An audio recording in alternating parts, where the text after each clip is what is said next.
হয়নে নহয়? কিন্তু আপোনালোকক 10,000 টকাটো দিলে নে নাই?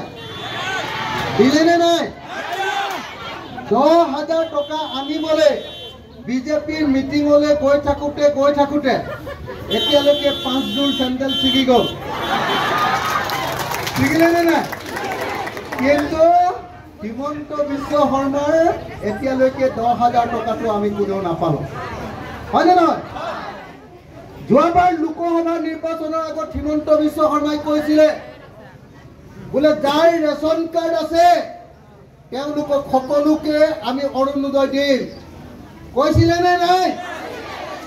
কিন্তু হিমন্ত বিশ্ব শৰ্মাই ৰেচন কাৰ্ড থকা সকলোকে অৰুণোদয় দিলে নেকি? দিলে নেকি?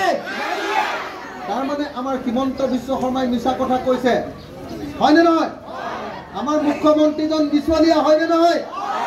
হয়নে নহয়? মই অসম বিধানসভাত আপোনালোকৰ ইয়াত নহয়, অসম বিধানসভাত বাওঁফালে CM বহি থাকে, সোঁফালে মই বহি থাকোঁ। মই এনেকৈ আঙুলি টোৱাই CMক কওঁ যে অসমত জন্ম হোৱা ৰাজনীতি কৰা মানুহৰ ভিতৰত আপুনিয়ে আটাইতকৈ 2 নম্বৰী CM মানে কৈছে।